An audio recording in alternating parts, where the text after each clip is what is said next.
Or Hey guys, we're live. Anybody who is online and if you would be so kind as to put your name, contact information, address, or need address and email in the chat. If you don't give me those, I won't be able to send you guys the decisions if and when the board gets around to doing that. So if you'd like copies of that, please put them in put those in the chat. what's that? Are we online? We're live. We're live. Okay. Greetings and welcome to the continued meeting of the Development Review Board for the month of July for the town of Richmond.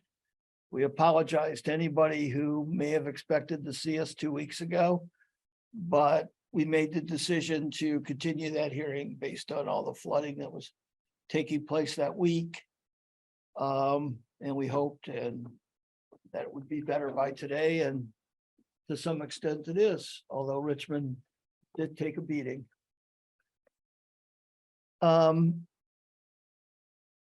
If you're hearing it in public, I urge you to sign in on the sheet in the back. That way you can get a copy of anything that you have interest in. And also, if you wish to become an interested party, which means that under the law of the state of Vermont, you may or may not have you may have the right to appeal any decision we make. But you can only do that by offering testimony either in writing or orally to any of our applications. So having said that,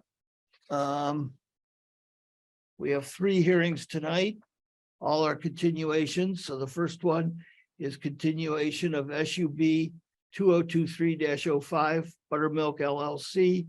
They're seeking final subdivision approval for their development at 74 Jolina Court.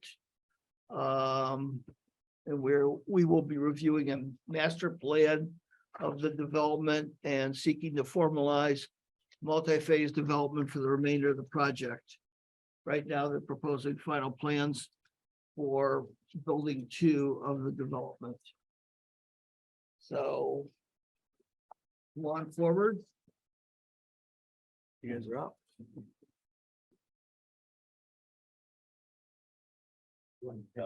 What? Want to go forward because you have that? Remember to go forward because I think, all right, okay. Yeah, if I can, was you're there gonna something- offer evidence or testimony, let me swear you in. You swear or affirm to tell the truth, the whole truth, and nothing but the truth? Absolutely, yes. Good. Okay, are you gonna be offering testimony also Yeah, for the applicant? yeah. Why don't you grab a chair and come Oh. forward so You can move it. that way right. we can, There's a mic right there in the we table. can get you on the microphone. Brenda, did you want any particular item pulled up ahead of time? Like a document or something? Ed, you might want to. Yeah, I just noticed that. Sorry. It's all right. No, I mean, we can just go through it methodically. Okay, if you just let me know what you want me to pull up. Sure. Brandon, you're on the end and they'll probably tell us whether they're picking up your voice or not. Brendan, if you could move your Scoot hat. down a little bit. Thank you. Why don't you tell us what new evidence you want to give us today? Based Added on since the what we've last added? meeting, maybe? Yeah. Well, okay. Digging deep in my memory here. I know one thing was the landscape plan. We added trees that I had planned on adding. A neighbor had requested, Paul, or hadn't requested. There's been comment about visibility from across the railroad tracks of the project just in general. And so we added a row of white cedars along the railroad tracks. Tyler, you want to on put up that the landscape? side of the fence? Maybe Please. Tyler can pull that up because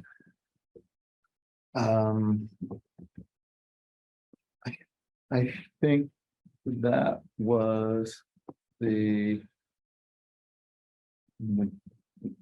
only addition that I can think of that we made adjustments to from the first go around with you guys and Ed or Bud, like Tyler. We can, Well, one of the Water the things that memory. we added to wasn't on this sheet, but it has to do with the pedestrian walkways and such. There wasn't any lighting levels shown for the lights on the building, so our electrical consultant has since added those and given them to Tyler. And those, That was taken care of. yeah, they were all shown for the whole site, just not on the building. Yeah. so these are the ones. Was the we're talking about. lumens and the exit light. Excuse me. Yep. John Grenier is trying to get into the Zoom. And It's not working. I said you've got to let him in. That was the text I just got. No, I think he's not using the link I sent him, I don't think. Hang on a minute. All right. But your engineer, Yes, the site so engineer. we should try A to lot get, of the. I'm stuff on it. We guys, had give me a to minute. and give additional information for was civil, so. right, so why don't we try to get him in then? I was working on it. There it is. That is the right link. That's the one that's on the agenda. Make sure I'm sending them. Yeah, that's the right one. Should be. I'll check the Zoom screen, see. Hang on one second. Let me just try. Let me try something.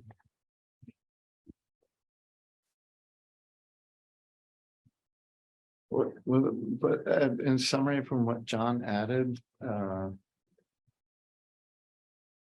He worked dumpster on, clarification. yeah, that, plus I guess there was something about the turning radius for For the trucks. Yeah, that was in Was that notes. it? That's been addressed.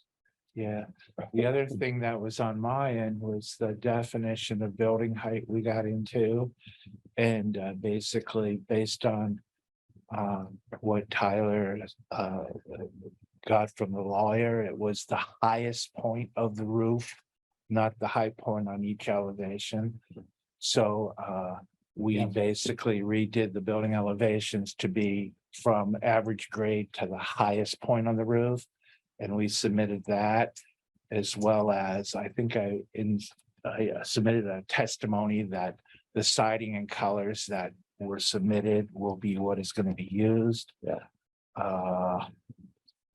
Ed, I sent him, the link I sent him is the one that's on there. So I just emailed Well, it. he is an Send a engineer. new, is there a new link for this versus the last one? It is. I just sent it again to him. Yeah. Like, this is the link that's on the website. Yeah, This one that is should be, working. that's the one you sent, right? Ed? Yeah. Yeah. I think so. Yeah, exactly. It's the same one that was posted Can you online just get too. on the link, John?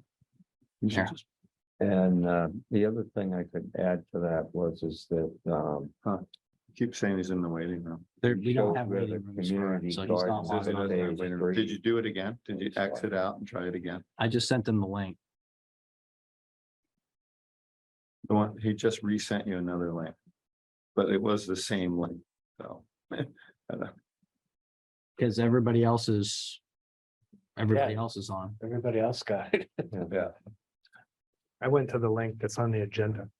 That's the correct. That's the one I It sent him. says there's another meeting in progress. I didn't get in. The one that's on the agenda. That's the one I just clicked on and got on with my computer. Which agenda are you looking at? You looking at the old one? The July, yeah. Yeah, it's the one that's now. It's the. July 26th. Yeah, it's not the first one. Yeah, because I just double checked it on my computer and the link that I have posted for the 26 is the correct one. Just double check it again, make sure. Yeah, Tyler, we could go through the staff notes on everything. Yeah, I'm happy to kind of- I've got that up. So basically, after kind of going back and forward with the, this has obviously been a project that's been in the works for, predates me by a fair bit, and it's been a pretty big focus of mine since we've been here. Really, I think most of the larger substantive issues have kind of been addressed at this point. I was recommending that you guys approved it with the conditions that I noted on there. I think there are some some things still outstanding, but again, those aren't, nothing show stopping. Again, that's anything that we could easily take care of with conditions. So it's not, Yeah, I think they were minor and frankly, the cobwebs are growing, so. at this point, I think it, yeah, I don't know why he's not getting on. I just got on and with the same link, so he can try and, I don't know. was he trying to sign on with? Recording in progress. Just check. I think he's using. I did the same thing. Should have muted. Did you tell him to go online he can go on and go into the agenda and click on the link in the agenda? I mean, I can probably cover. If you can. John. Did you go just online and go on the agenda and click on the link? I'm gonna click on the agenda first, so the link comes Yeah. up. You go down to agenda, you just click on it. It says agenda. And it's underlined and it'll link through. And then you click on. Just click on that link. Yeah, but if you go back a page and scroll down further, the link is right there. Right there. All right, I That's wonder what if you it, should do. so. Otherwise, I'm just gonna put you on speakerphone. I wonder. Huh. Sometime. Yeah, This is.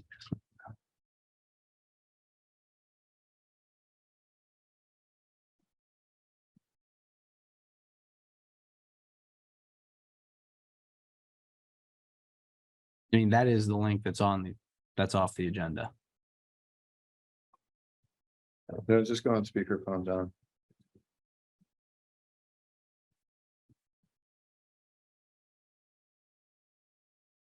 We're just reviewing any additional information that you submitted since the last meeting. That's it. Yeah, I mean, the only things I've submitted are, slightly revised site plan with showing the canopy over the parking spaces on the lower parking lot. And I submitted an erosion control plan as requested. I all sent the water, sewer, stormwater, all the things to the town engineer. And he wrote back a simple letter saying that he agreed with everything. He had some minor changes that he wanted to review, but that overall he approved the plan. As soon as I talked to Tyler about at East Engineering about what those minor changes are, then I'll send in applications for water, sewer, and stormwater. I just didn't dare send in before finding out what the little minor changes were. I see no problem getting any of those permits, so that should all be well on the way and pretty straightforward. So I don't know of any engineering or layout things that need to change or are hugely different. I did review the letter from the neighbor or concerned citizen asking about floodplain, and I think our plan clearly shows that we're not doing anything on the river side of the farm access road at all. Certainly not looking to encroach, fill, or change anything in the floodplain, knowing that people are, obviously in Waterbury and all along the Winooski River sensitive to the flooding issues. So the simple answer to that question is we're not doing anything beyond the floodplain, and we're, had no intention to, and will not be, paving the path that goes out to the farm fields. So I think that answers that question fairly simply.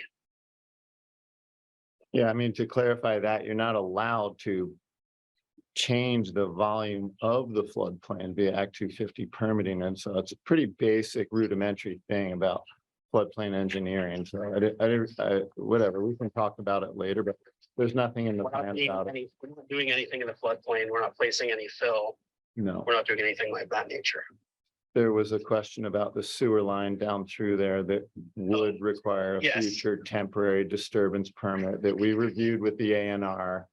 It's not in the plan because we need to work through a lot of easements and connections that we've confirmed with the town of the original sewer line that went down through there. It was just about either trying to do a no dig pipe reline.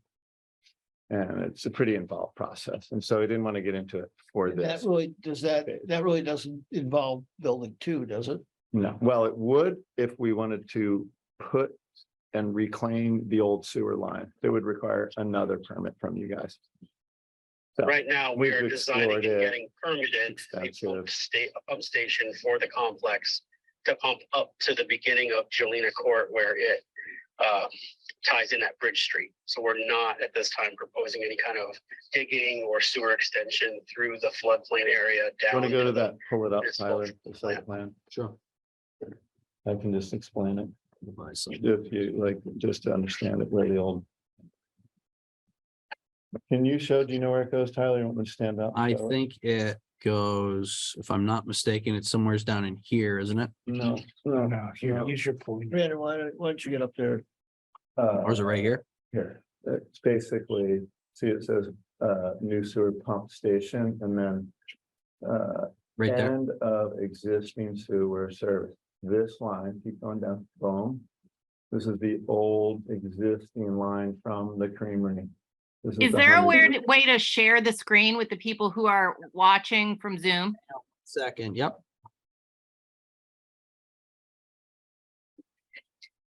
Everybody see it? Yes. Thank you. Okay, I can go back through it. Here's the old sewer line from the original creamery. This is the old 100+ year-old line. There used to be a dousing station down here where they would add the chemicals to try and neutralize it. Went down here over through the neighboring properties that we've been talking to the neighbors about, but it's fairly involved and we're trying to figure out if we could ever do a no dig pipe reline through there. Otherwise, we may be just doing what we're permitting now as the pump station and pumping up, but then you rely on mechanical systems versus gravity that usually doesn't break. Might get clogged, but so. Where's the line go right now? Can you show that? Brandon, I think you lost, I I did. think you but- lost John. The current line? The current line from building one or the proposed? You can, folks can hear me. I'm good here. Proposed here, drop down, Tyler. John's on.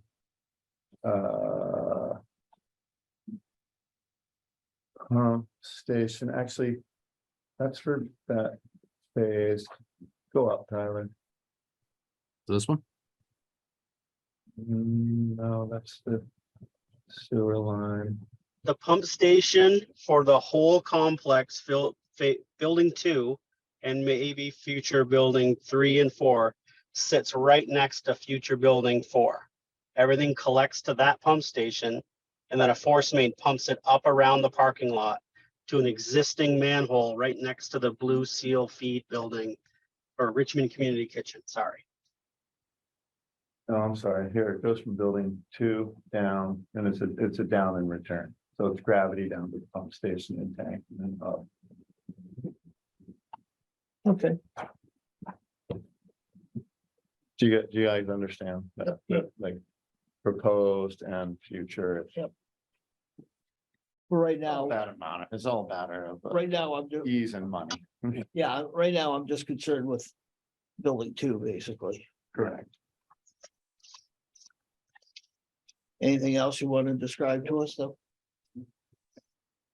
John, since you're online, go ahead. Is there anything else? No, just that the request was for an erosion control plan and details, and we did submit those, and I saw that they were loaded online, so. I don't have anything new to add. It's, very much the same project that we presented at the first meeting. Nothing has changed in terms of buildings and layout and such. We just added some more detail and answered the questions as best we could. David, one thing to note though, because kind of going back to Tyler's letter a little bit. For those of you who don't know, Tyler, the East Engineering, I guess have had some health issues come up. So he is, as far as I know, not in the picture for the foreseeable future. I don't know exactly what that means. He hasn't reached out to me to let me know when he might be able to get back to work or what that's going to look like. So we probably would look at, for any remaining little touch-up details, we'd probably have to, if there's any outstanding questions, you want more Did we switch to clarification. MKS or did we? We did for a one-off Oh, okay. for this. That was one just, thing. yeah, that, Okay, that's something that, because well, I'm sure it's something that the town would probably have to put out to bid or something like that if we wanted to have one on retainer or something like that. But that's just kind of more general information for everybody. That's kind of where we're at. That doesn't invalidate anything that he's already done by any means, but. okay. Any other, nothing else from you guys? Any questions from the board? I have a question. Last time we had a long discussion about building heights and there was a protrusion on the top of the building. And see that on the elevation, there's the shed roof protrusion has been removed. Has that been since? Has that That's changed? correct. So that's the change that you made in order to Yeah. bring this all and resolve that. Frankly, it started out, it was gonna be a place for mechanicals. Yeah, I remember. And then it basically wasn't. And it was interfering with the solar array. And plus it was expensive. Okay, so It that didn't have to do with the building height though, just so you It know. didn't have to do with the building. No, no, It was no. really. It was Money driven more than anything. it was an owner decision. Okay, well, that's fine. The I architect. The numbers lost still that don't one. work on I a have- building without residential. I have no problem. And did we ever resolve the issue of the circle? Remember, there was a circle issue. There is that kind of, I do think that. Yeah, so it was a turnaround. So whether or not, and that was the issue, is whether or not they had a hammerhead turnaround for this road, or if it was a circular turnaround. Right. If it's a circle, you guys can approve it. If it's a hammerhead, because apparently hammerheads are special, the select board has to approve it. And what was the result? I believe they were going with circle, and I believe John had it come down here and circle. He had there is a turning diagram on here that shows a vehicle coming down, turning here and kind of coming out, because they were trying to figure out where does the road kind of end, essentially. So they were basically saying that the end of the road is down here. Turning diagram that he submitted. There is, yeah. On the list here? It should be on the site. I saw it this afternoon. I just gotta remember where it is. Yeah, there's a lot. going on there. Yeah, you're up to Y. I think you might have the most submissions. Why? Why is the letter? Why- Another letter. Tyler, That you're was- right. I did submit a turning diagram that shows that the truck can come down, come all the way around the parking spaces in the center and leave. So we consider that a circle. What letter? It's third from last. You have pruning, not turning. No, that's the wrong one. It's the wrong, One. And I did misspell that. not your though. Thank you. project, Wrong project. Your project for. but it's still spelled wrong. That is true. Mea culpa. That's that. I will own Oh, that. well, it doesn't matter. Do we have to approve the circle? You have to just approve that they're submitting a circle. Right. So if you guys approve it, you have approved the circle. I If they got it. didn't, if they wanted a hammerhead, Fine. they gotta go to the select board for that. I have it on my list from last time. Hammers, select board, circles, you guys. So. Still have your list. That's good. I do. I put the stuff down when I come home and then I pick it up the next day. There it is. No questions? I'm good. I'll open that to the public then. Is there anybody in the public who has questions? Yes, sir. I wrote a letter for the last meeting. I didn't see it on the agenda here. But I was Hang on a minute. to address several points. Okay, yeah, hang on a minute. See if I can pull this up. This is While he's looking, why don't you tell us what your points were? Several. I'm on 84 Pleasant Street and I've got the elevation of my house. I've got a great view of the project. And I talked with several of my neighbors who also about the railroad tracks and look down on the project. And there was several concerns that we had, specifically exterior lighting. This time of year, it's not a big deal because of all the leaves. But in the winter and when there's no leaves, it's an issue. And what ends up happening with that parking deck back there, the lights shine down. If there's snow on the ground, reflects back up and then that broadcasts back out.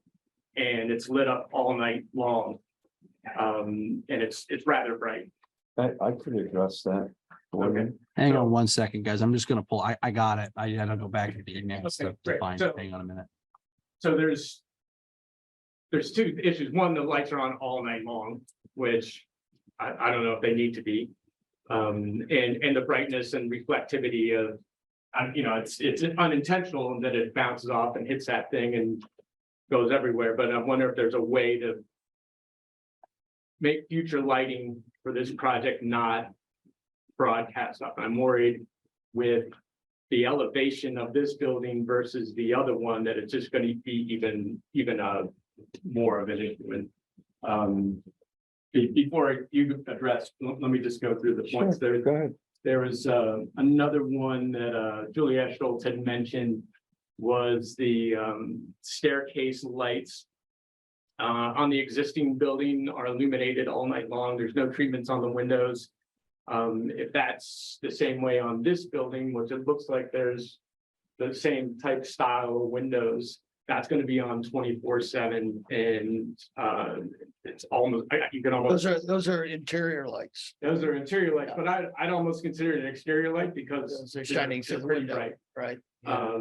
The stair towers on, the stair enclosures on building 2 are not on the outside of the building, they're within the building, so that wouldn't really be a condition No, on. but it's a good point for But it building is- 1, Yeah, it is. but Ed can address it because we've been talking Yeah. about the Okay, motions. why don't we let Paul Go ahead. finish? Yeah, What do you say? So like, to me, there's definitely some lighting issues, whether it could have there's parking lights that illuminate a section of the current parking area, where there's never been a car parked in however long the project's been there. That if those could be on a motion sensor or something, just to eliminate that extraneous lighting that's not needed, that'd be great.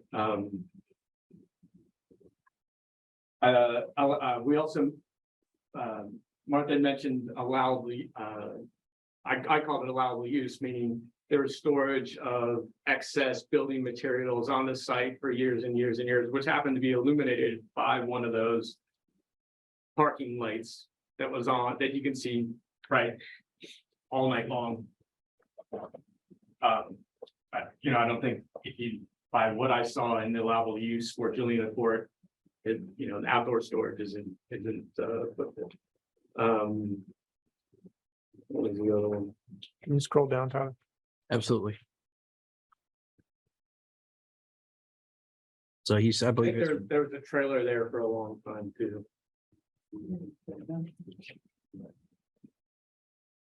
And then screening, which Brendan mentioned, they planted some white cedars, but there's nothing there to prevent that type of screening of the project from our positioning up on that hill. We're kind of elevated and look down on that project. So there's really nothing there that screens the parking lot. Do you know what your elevation is compared to the project? I mean, I'm guessing we're 35, 40 feet up from where we are here. And then, if you're on the second floor of my house, looking out of my bedroom window, I'm looking down on the parking lot and the Right. parking structure. But the other was, That's a pretty tall tree to. yeah, I get it, but I mean, if they're planted and they'll grow and, Are they planted already? No, it's in the proposal. yeah, they have to get the approval. That's what they have to It get the will be site plan after it's approved. approved. And then Okay, they could okay. potentially. Not after. And then there was, I don't know if I listed it in my letter or not, but there was also the compatibility part of the zoning regs for Jolina Court. And my feeling was on that parking structure, the size of it is so high and so large. If it doesn't need to be that big to serve its function. I don't know what their plans are for the next one, but something to look forward. But my This is- major, This is the existing. this is existing, Yeah, but they're okay. building, it sounds like they're building another similar solar array as well, right? I don't know if people on this side are gonna be able to see that structure from from where they are in the winter. My main concern, me personally, is the lighting issues. Having the lights on all night long, in the winter, if that can be minimized, that would be greatly appreciated. Yes, sir. Any comments from the applicant? I can answer Why don't some you of your please? lighting questions. Okay. All right, okay. Let me start with the lights themselves, okay? You're gonna need to speak up because the microphone's over there. They're gonna have three-sided shades on them. And we contacted our electrical engineer. And checked all the regs. And he responded to me, and I have his email here. It says the color temperature of all new exterior luminaries on the site will be 3000 K CCT identified in the description of luminaries on the drawing EL1. And as identified on the luminary cuts. 3000 K CTC is a fairly warm color, just a bit cooler than the ones that are already there. And this is the color temperature that is recommended by the IEC. So it's a compliant light and color. I think more of the concern, which is. Oh, I'm gonna get to the motion sensors and stuff. Yeah, So Brendan and I had a discussion about, well, we want to be able to take and do the best that we can. To satisfy your concerns about the lighting, especially at night. So it's going to be a combination of motion sensors, because we have to take into consideration safety of the tenants. They come out of the building, or maybe they're coming home from a late night job or something like that, and they're in the parking lot. They need to have some illumination in order to get into the building, okay? So that's a safety concern. But on the other hand, we're gonna have a timer. We shut the lights off at 11 o'clock. well, it was also, it was. a Did you say safety- you will have a timer? Yeah. Yeah. Okay. So we're gonna have a timer to shut them down, a motion to override the timer. It was also an Yeah. insurance and liability issue. Right. First, we were like, let's just shut them down. And then it was like, absolutely not. Not. It's a public building.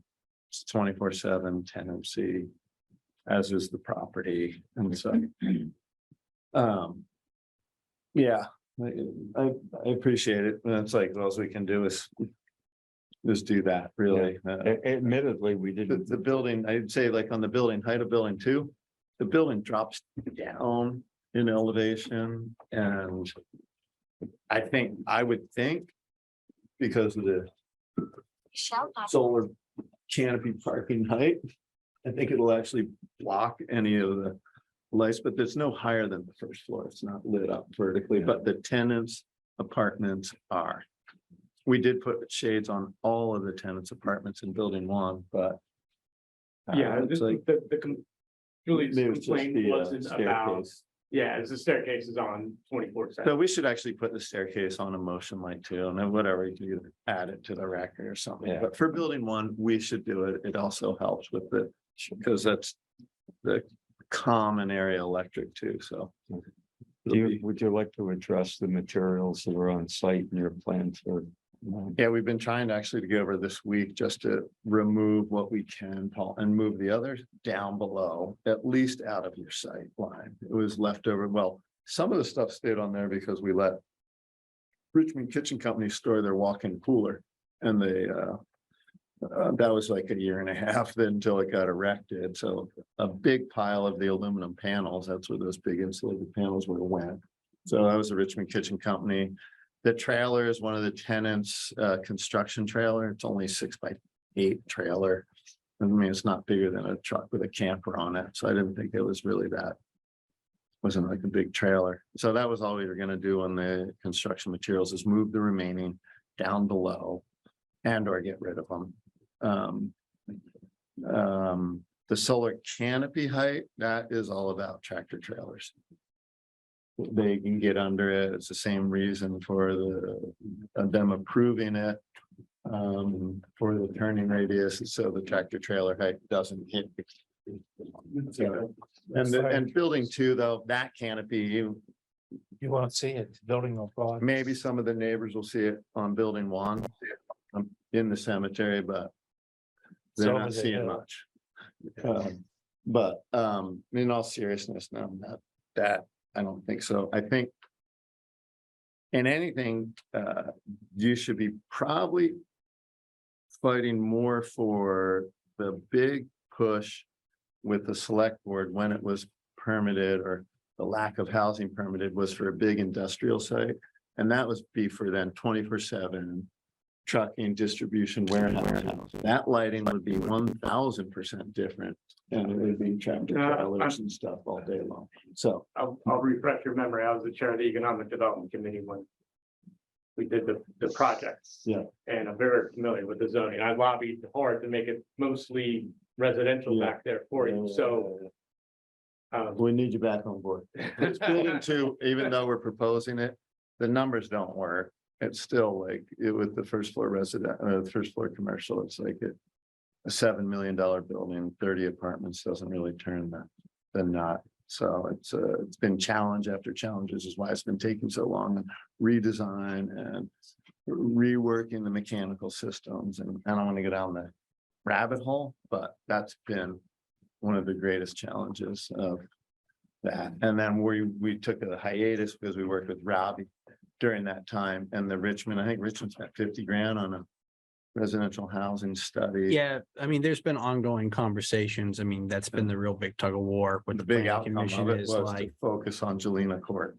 So, was density Right. and there's other stuff. I mean, Right. there is some other density stuff that's not related specifically to this with S100 that was passed recently. That's going to change a lot of the density stuff. We've kind of already been doing that. Our zoning regs actually were just updated in June, actually. They took effect in June. Can we get back to the lighting? Can you pull up the elevation with the lighting on it Sure, hang on a of minute. the building? and Yeah. then Paul, the only thing I wanted to comment about some of the lights that have no cars ever parked under them. They're actually out in the parking area that is required for parking density by the town zoning laws, which Yeah, it's, so it's kind of unfortunate, but we had to light the parking areas that were required for zoning that are, i.e. the parking is overzealous for the needs. And so it's just one of the paradoxes of trying to balance stuff. I get your point. I don't know if you've quoted all those figures at me. I don't know what any of that means. I'm not a lighting guy or a construction person, but what I do know is what I see. What I've seen for the past 6 or 7 years, or however long the project's been there. And the specifically in the winter, when there's snow on the ground, that lighting, whatever where you're currently using, really pops and makes the whole place glow. And if that's elevated and higher and you're using similar, I would say is there a different way to do that? Instead of having the lights, I don't know what they are now, 12 or 15 feet above, have them closer to the ground so that they're or less intense, or is there, I don't know, 3,000, whatever you said, it's like safety is a concern. Obviously, you want people to be able to see and not be confident to be able to get out of their car, that there's not somebody there or whatever. But what is is there an acceptable minimum that's not gonna set the whole place aglow? I think our You regs got have, that I think our elevation regs require certain height So I'm looking at right now. on the outside pole lighting, Right. which Is it- sort of works against what you want. All right, so mounting height max is actually, well, the maximum is 20 feet, and that's, I think, counting the pedestal. So I believe the pole is, I think the whole thing can't be from pedestal to No, The we're not- top of the light can't be We're like 20. 12 or 13. We're already 12. So there, and there is not I'm not seeing a minimum. I've never honestly looked at it for a minimum. Usually we're dealing with maximums. Well, I think we laid it out, and you can correct me, is that it's laid up for the minimum. The maximum broadcast for the minimum height to minimize the amount of lights. Otherwise, there's 3 lights at 25 feet that illuminate the entire parking lot, or there's 6 lights at 13 feet that illuminate just a smaller radius. And so, I'm sensitive to it. There's been plenty of discussion around it, and I don't know how I could address the snow refraction, except that we're gonna put them on a timer and do the photo motion sensors. And then we would do the same in the stairwell, but beyond that. One thing that you guys do have the jurisdiction to do is you guys do get to pick the color of the lights. And this is kind of where that comes in. So that is in your wheelhouse in terms of what you can approve. But I think you'll find that the 3,000 is the most natural light. You can't really get anything less. Well, on the first go around, I don't know if you know, we put the lights up. And they were per zoning for approval and everything, and we were like, wow, they're bright. Then we went back and bought. Josie and said, Yeah, you're trying to land helicopters back there. It doesn't need to be that bright because it was snowing that night and it was so bright. so at any rate, they were the same lumens, et cetera, that was spec'd and approved, and this is where the lighting engineers come in.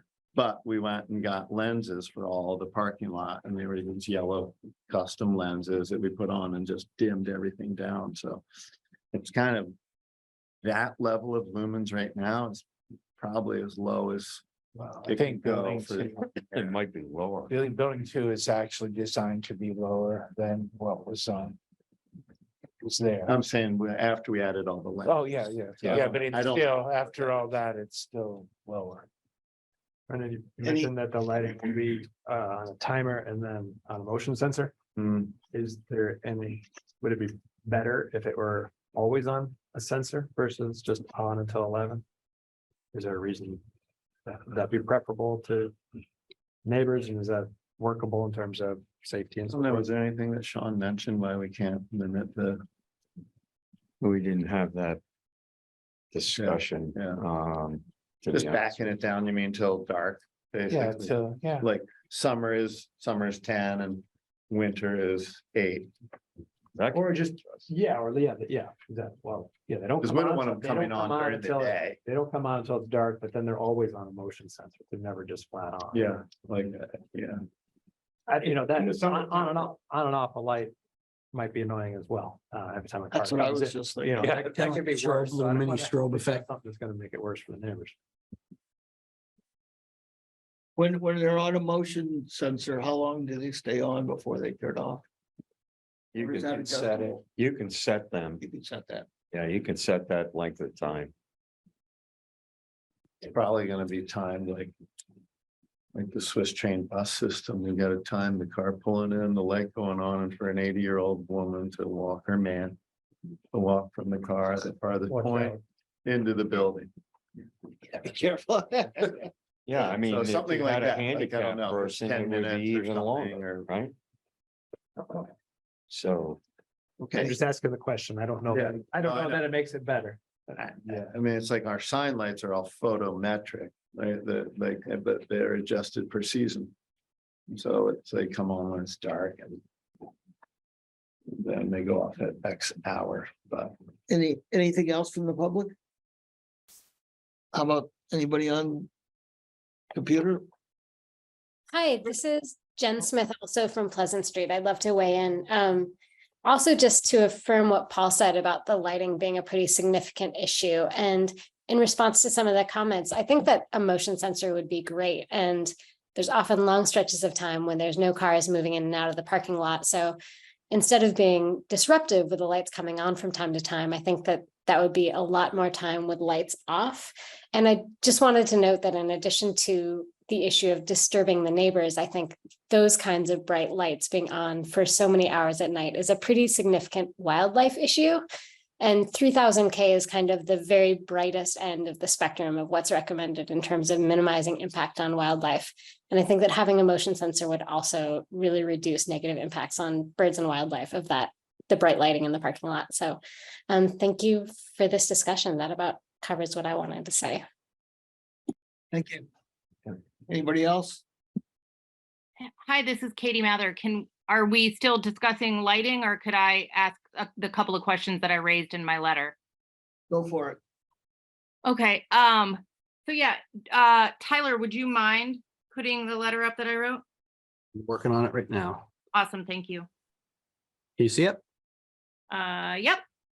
Okay, so having been working on the zoning for Jolina Court as a member of the select board when we were passing the most recent rounds of zoning, which I think went into place in 2019, I have had concerns about plans to go into the floodplain and to the wetland south of the farm access road, which is the area directly behind town center. In a previous iteration, and I know we're mostly talking about phase 2 right now, but if we are passing a master plan right now, I think this is relevant.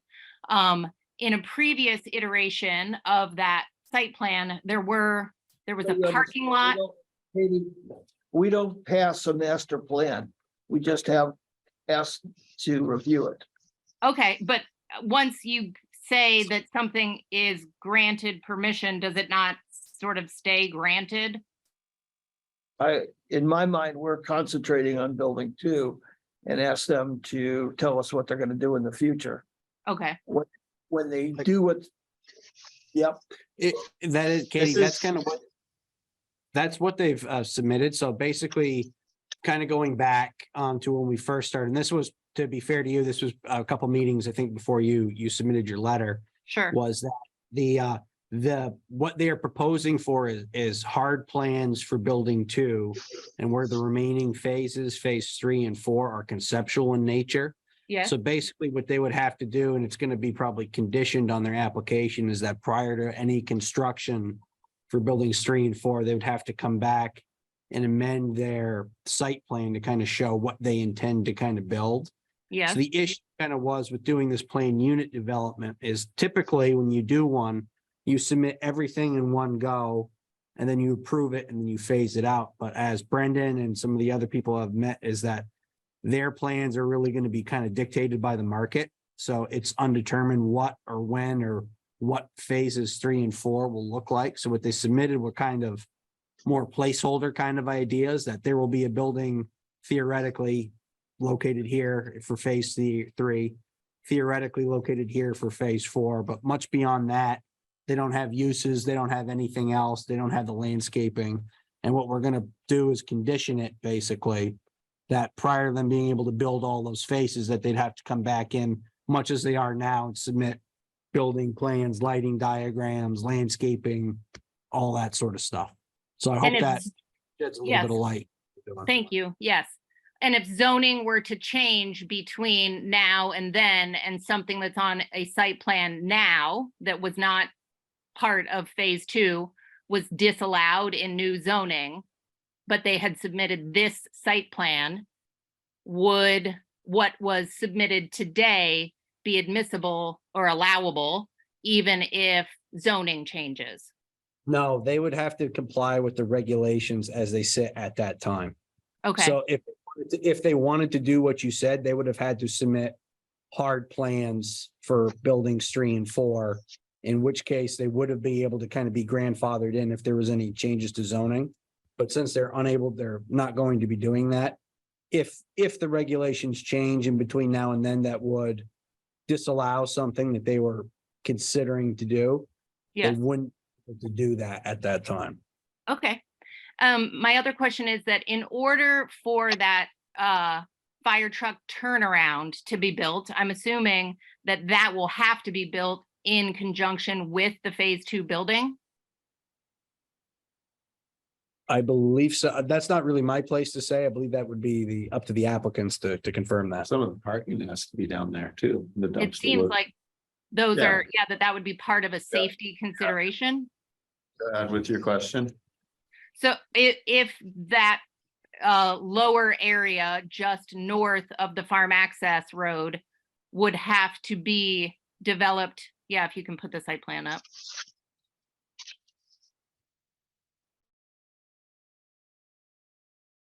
Yes, so the area to the south of building 2 that includes the parking lot and the fire access lane. Right Hang there. on. I'm trying to move Yeah, over there. that's Sorry, I good, got a yeah. lot. I got a lot of widgets on my screen here. Hang North on. of Bill 4. Yeah. North of building 4, south of building 2. Yeah. That's North parking of- for building 2. Yeah. Yeah, 200 so- feet of the fire access road, above the floodplain, above the wetland, out of the buffer zone, yes. Yes, It and is. so, and that, the plan there is to have that all developed, and I'm assuming paved for phase 2. No, well, we're only paving potentially I think we actually had a So a paving. the paving was phased, Paving plan. the paving was phased as well.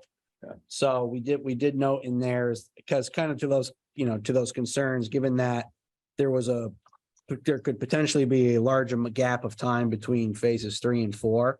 Yep. What the board would be approving would be paving basically back, not trying to put words in the applicant's mouth, paving back here where you can kind of see where my arrow is coming around, and paving down at least into this area. I don't know if they would plan on paving. We had paved, whole thing? I believe the paving phasing plan then went just for the spaces of the residential and the lower walkout. Yeah, area. so like right this area right here. Correct. But there will be room for the fire truck to turn around safely, Okay. What's your 100%. Good question. Yeah, And so my Katie, question is, so that requires clearing out a pretty large swath of trees right there. And so, when you talked, Brendan, just now about not accessing anything in the A&R listed area, so there would be, if you can scroll it up, Tyler, please. Up is in like this way. Yeah, or that the way. other? Sorry, thank you. No, I'm sorry. Yeah, Yeah, south, so that we Yeah. can see to the south a little bit more. Mhm. There's a farm access road there that, and so just making sure that there won't be any equipment staged in that area or work machinery in that area, that area will remain completely undisturbed. It will What's- remain completely undisturbed. Why is that, Katie? Why do I want it to remain completely undisturbed? No, I'm saying it's not part of the development, and why, what is your question? The farm equipment that uses it all the time. It's the Jericho Settlers farm that we worked out an easement for, that's been there for century. And so what's your point? My question is, in those 5.4 acres of A&R listed species, endangered or protected species area, and that area of wetland, that there won't be any kind of equipment that ends up in that area, not on the access road, although I wouldn't want that either, but in that area, you Are you will talking not be disturbing that area at all, with Yeah. equipment, with storage, with trailers, with anything. No. I'm not sure where you're talking, Katie, down Brendan. below the. Brendan, this Yeah, is John Grenier. She's talking Yeah. about the floodplain area in the woods below the farmer access road. There's no development, there's no digging, there's no storage, there's no Let's clearing to happen in that area at all. It will Yeah. not be touched. I can answer that clearly. Okay, because in a previous iteration of the plan, there was a parking lot there. And so Yes, I that's just not, want to make sure yeah. that there are no plans whatsoever to there disturb are it none. at all. There are none. No, And this plan Not on shows this none. plan, There's Katie. none. okay, I just wanted to double check that.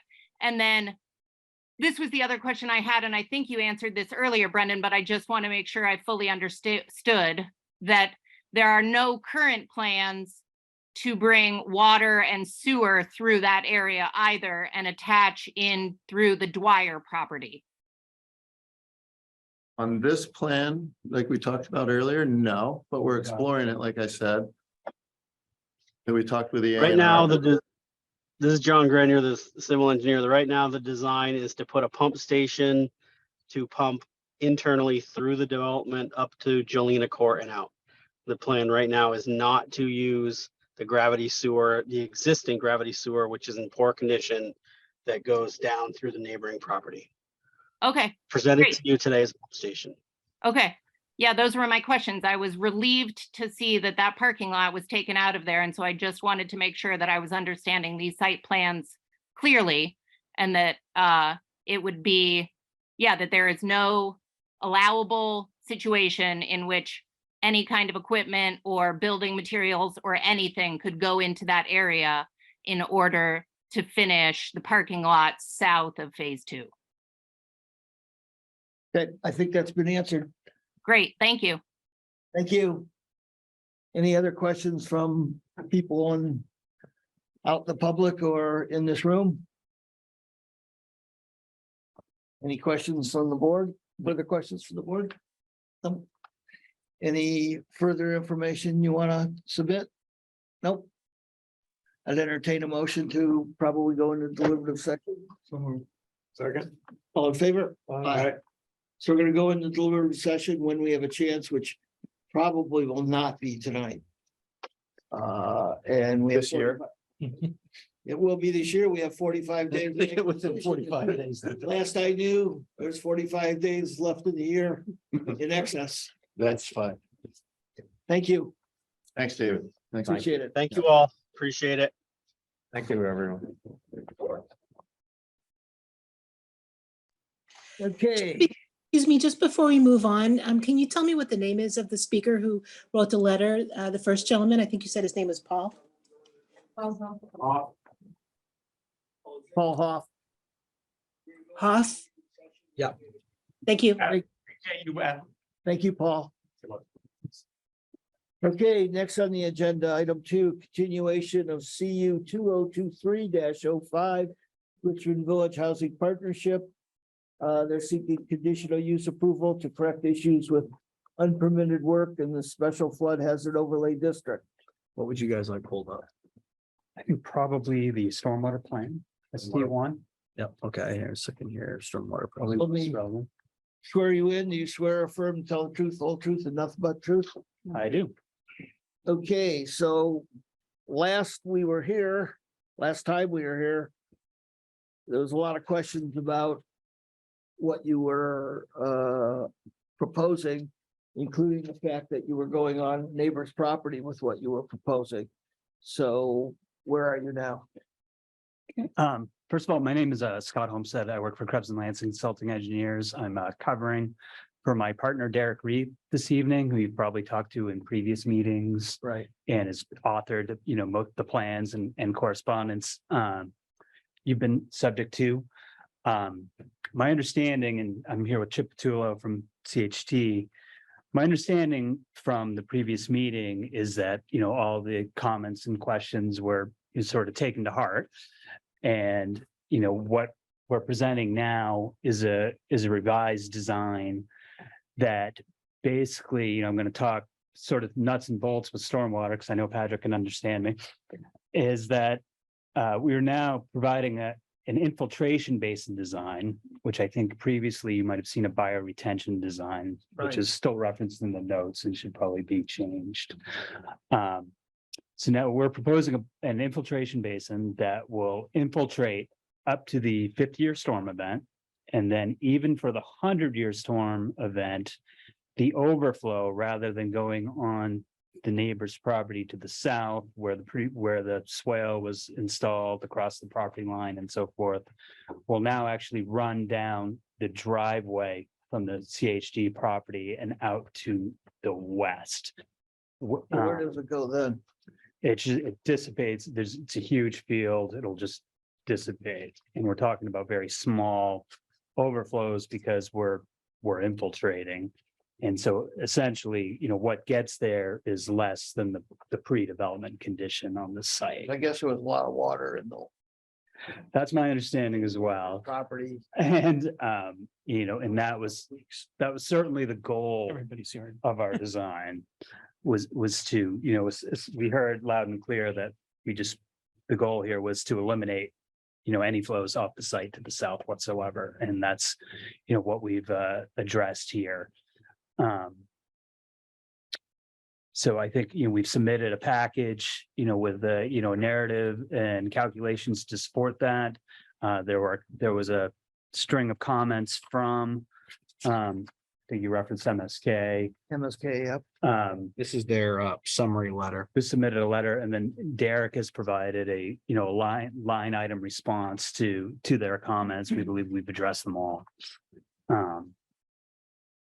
And MSK made it clear that they wanted a maintenance and operation plan. Do we have that? I believe there are notes on the plan regarding maintenance, what is required for each of the component of the stormwater system. If you wanted that, if that was desired. And that would be the property owner that would be responsible Correct. for that. Right, and they could be responsible for that. We work with CHT on many of their projects, do annual inspections, which they can do if they desired, and provide feedback and on maintenance issues and what should be done normally. But the general idea of what is required for maintenance on the stormwater components that we're proposing is on the plan and available for anyone to see.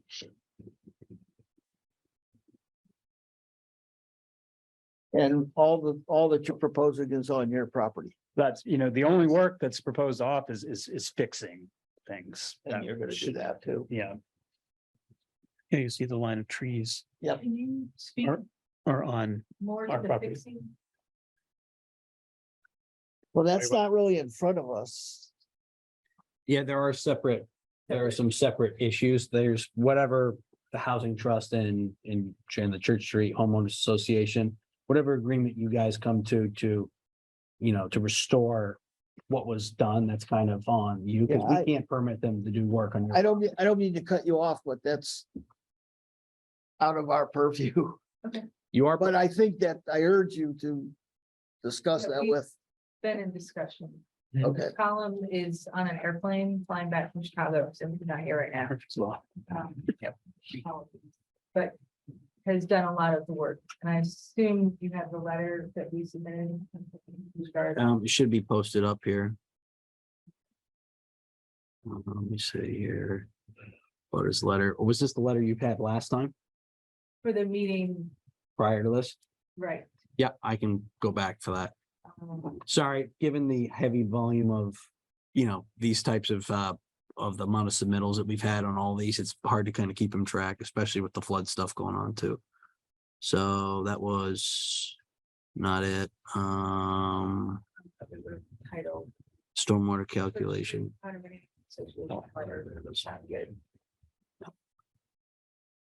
So.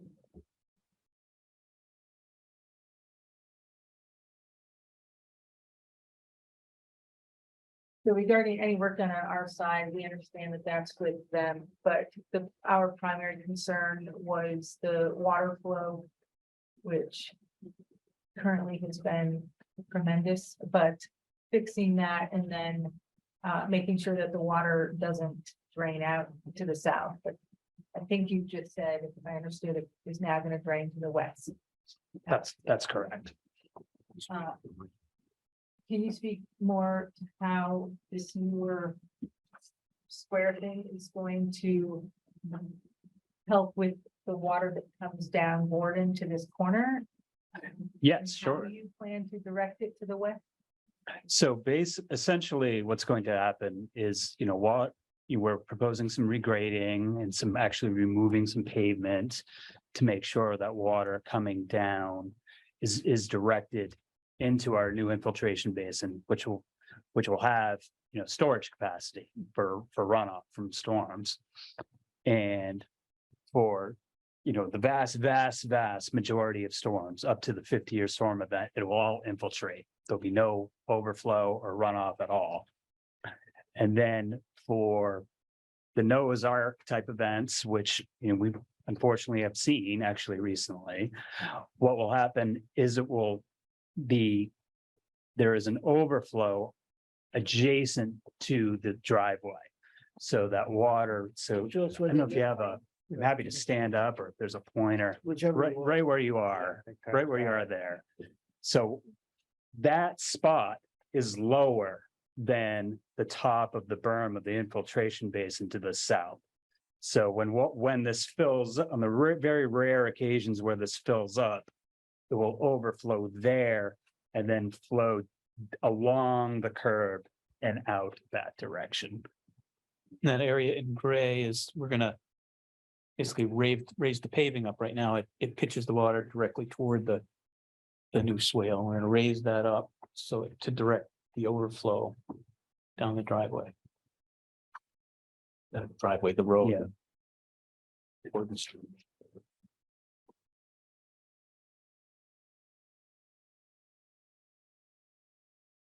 Denise?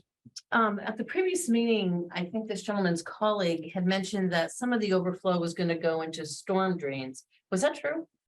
In the Richmond drains? We'll get this back up. Sorry, time's out after. I mean, is there anything now going into the storm? drains? I don't see how that would happen. It's just, it's the, it's the storm drains are the other direction. I unfortunately wasn't here for that discussion, but I think he's referencing the storm drain, which is yeah.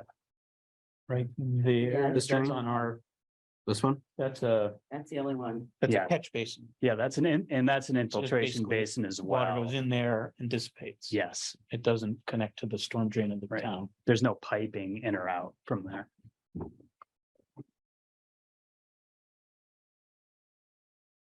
Tyler?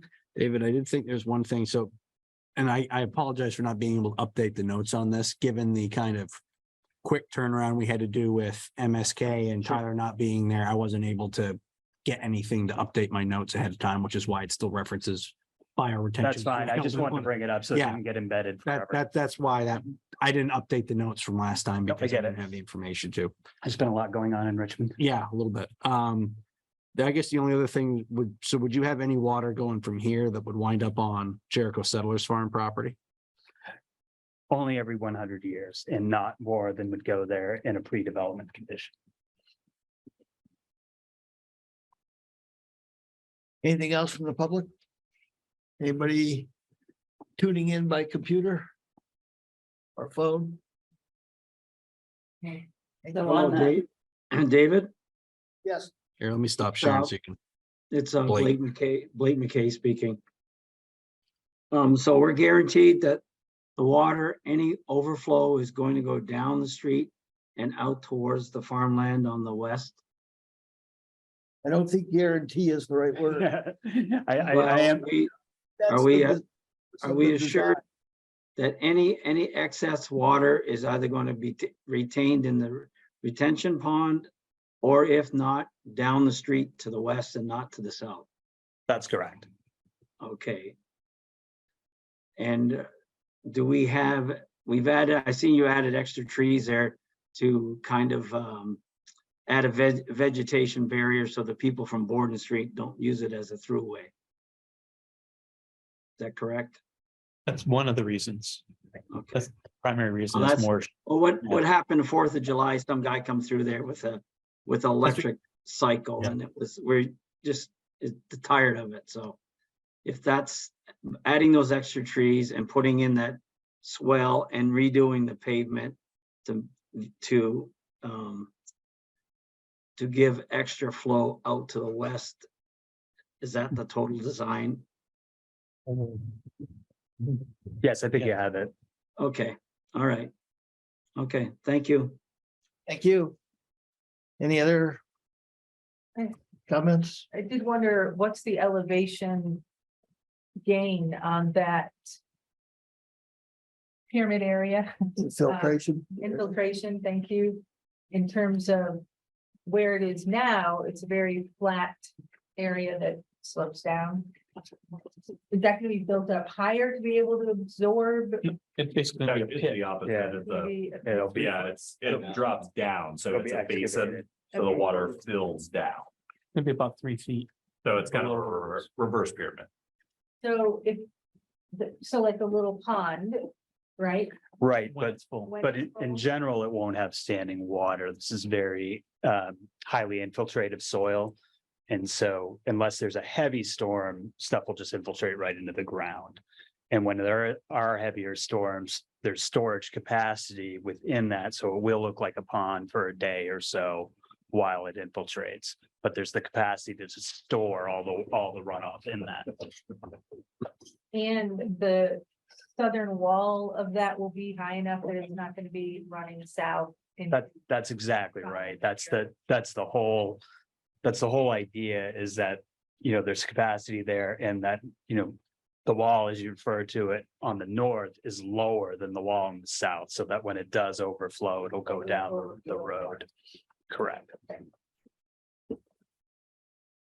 Anything else? Kind of back to my other point, was I was just curious as whether or not did you talk to Jericho Settlers Farm at all about potentially putting water onto that property? Because that's not how it's designed to drain right now. So potentially, if that does what you say it does and it goes this way, they could get more water onto their property, which isn't going there right now. I think we looked at Derek and I looked at some aerial photography of this area.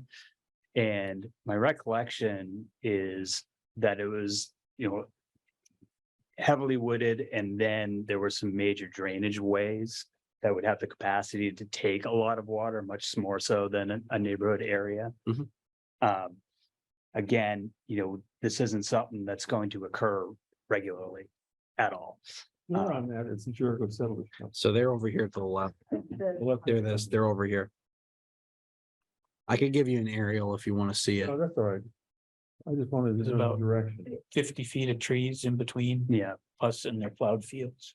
Because I do think that would be something to consider, is that, yes, it's a farm field back there, but there is that water that now is going on. I mean, I wouldn't call it. There's a tiny It's little like a marsh area there too. type of thing that goes through there that the kids used to play on occasion, but it goes out. Can you share more the or screen? less along that property Yep. line. Sorry, I thought it was. Their property in Jericho Settlers Farm. There is a little trench type of thing, and it starts about where the drainage system is off from Borden Street at the end and goes north.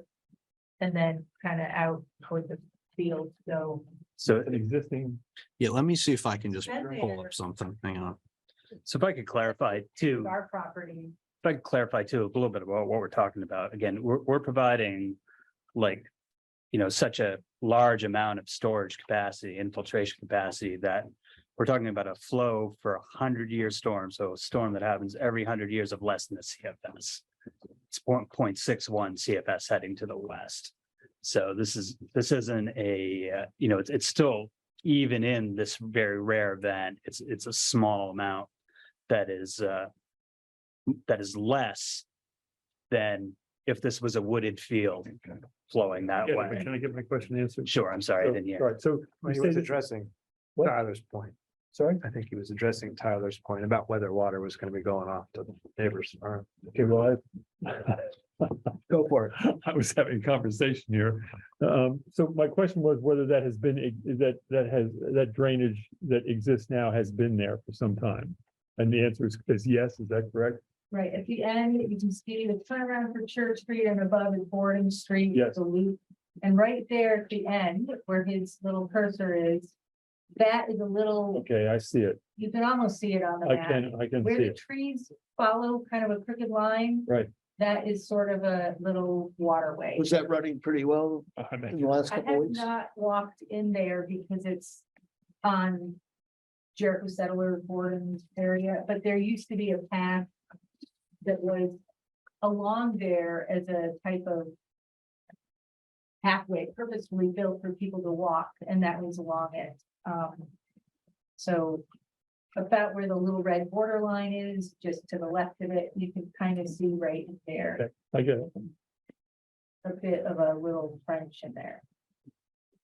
I don't know, I've never followed it beyond, like we only went a little bit in there, so you can sort of see, further up.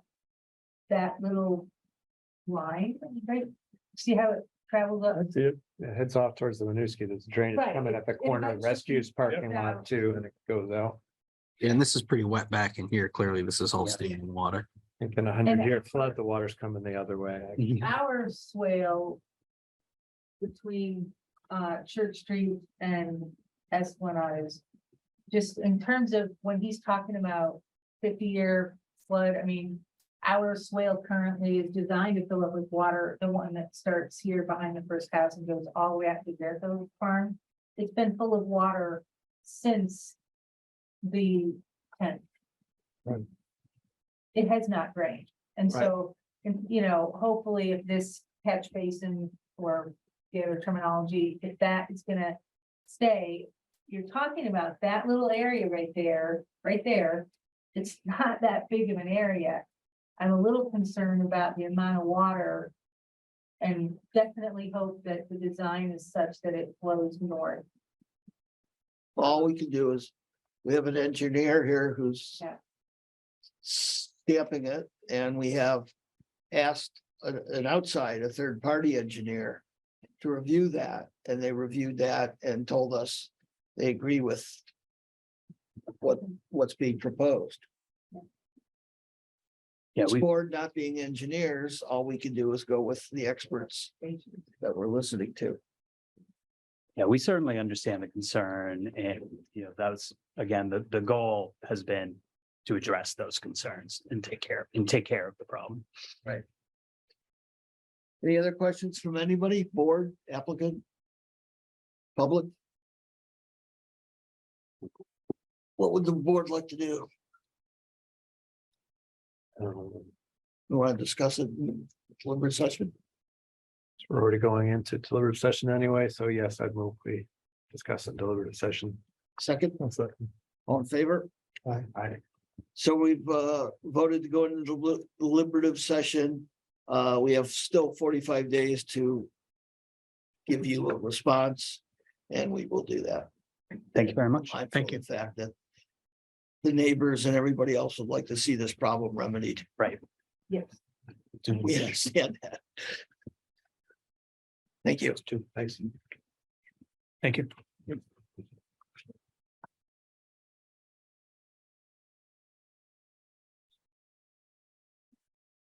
Greg, are you gonna want, well, what are you gonna want pulled up first?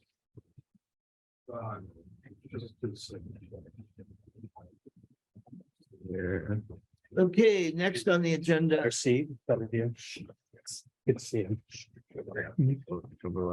is our third item is also a continuation of SUB 2023-08.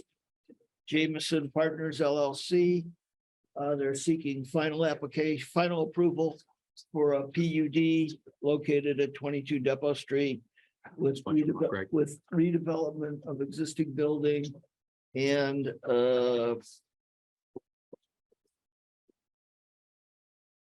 addition of a building in addition to the existing buildings.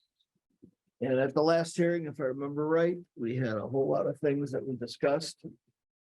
And I'm sure you're here to tell us all the things you've done to answer our questions. Thank you, Chairman. Let me swear you all in.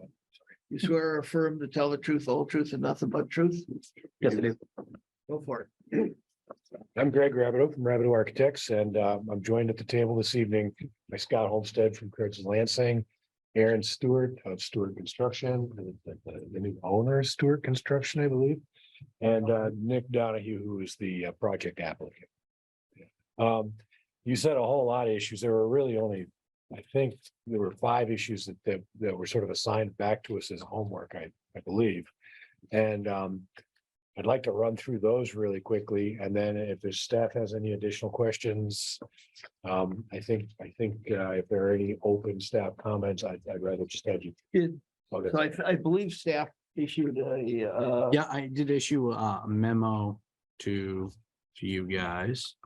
Yeah, I just gotta pull it up here. I gotta try and find it. Hang on. this here. Those are the staff notes. It's not the memo. Okay. Oh, But have you had a chance to review his staff notes? these staff notes, yes, Yes. and Derek Reed, who has been marshaling a lot of this permit activity for us on behalf of Kurtz and Lansing, communicated to me what the big issues were, I believe. Okay. Here it is, continuation memo. Okay. So these were the 5 items that Oh, yeah. you guys had wanted to have addressed. Yes, and can you just remind me what 6.1.6 subsection C refers to? What's the subject matter of that? Stormwater. Okay, so clarification of how the project complies with section 6.16 subsection C was addressed through a stormwater narrative prepared by Krebs and Lansing and submitted to the board.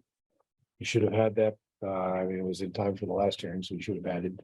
And I'm not gonna reiterate the conclusions of the I could weigh in on, I think, what was a specific question, if you'd like, now or fire later. away. No, let's go. Uh, fire away. Well, let's, since we're on stormwater, let's, Yes, sir. You go back to your list, it's that one right there. I'm sorry, which one is it? The stormwater standard. Yep, sorry, I go cross-eyed staring at Yep. these. So I think as Derek explained it to me, there was some concern in the past meeting. So the stormwater system here consists of some underground infiltration chambers underneath the parking lot. And that's existing. underneath the That new. would be new. Yeah, the proposed, excuse me. So you talked about before that these chambers would infiltrate up to the 10-year storm. And then there was a question about what happened at the largest storm event, because I believe the town standard is the 25-year storm event. And what we wanted to clarify was that while there is a little bit of bubbling over during the 25-year storm, it is still less than the peak flows from the pre-development condition. And so therefore, we still meet that standard. So that was, I know that was a specific question that was in the notes. And so we think that's still that we do comply with that, and that's clear in our narrative and calculations.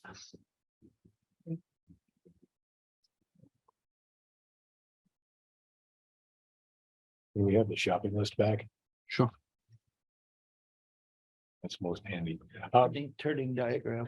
So a plan was prepared by Krebs and Lansing, and That's it's included in the civil drawing set. Yeah. I have a hard copy of it. You could call it up. It's sheet. I think we put a T on it. Yeah, T 1.0. Hang on a second, because some of these got sent in different. Yeah, that would Spots. be more at the end, probably. probably at the very end, yeah. Oh, wait, you, Actually, down, I think I saw it. sorry, It's all right. Keep No. going. no, That's it right there. You might need to zoom out a little bit Yeah. to see the whole thing. So the turning analysis shows a standard passenger car coming in through the existing driveway, which is shared with the neighbors. And turning into a random space. And we're not particularly concerned if tenants have to maneuver a little bit to get into space, as long as they technically can do it, because we're trying to minimize the footprint of this parking lot.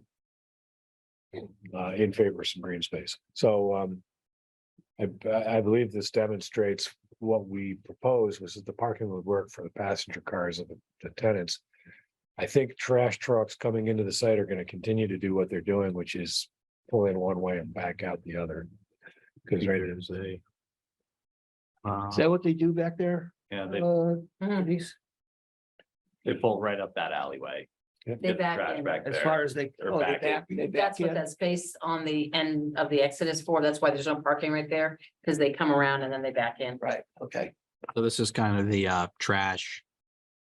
that's a companion piece. It's less related to the turning radius. It's more just a disquisition on the volume of trash we expect to generate.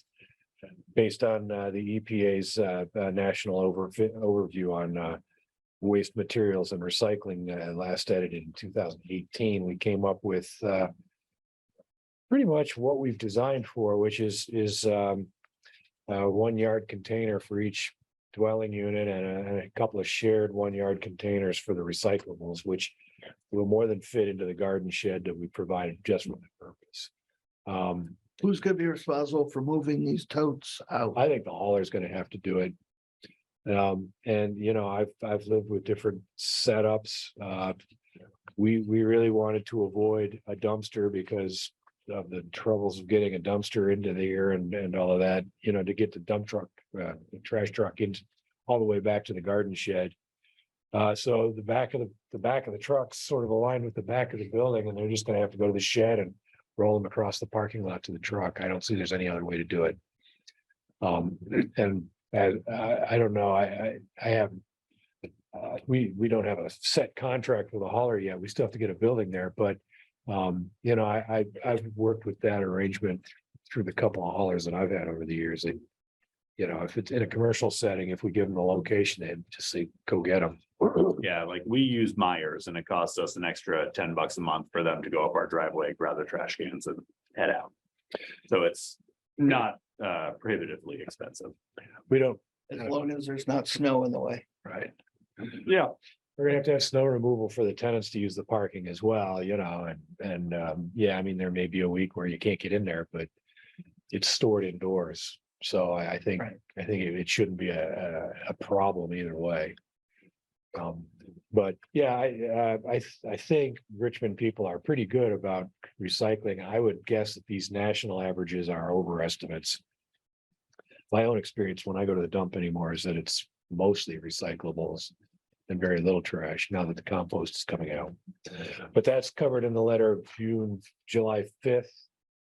And I don't know if there's any questions about my conclusions here, but we're looking at about 223 pounds of trash per month for the commercial use.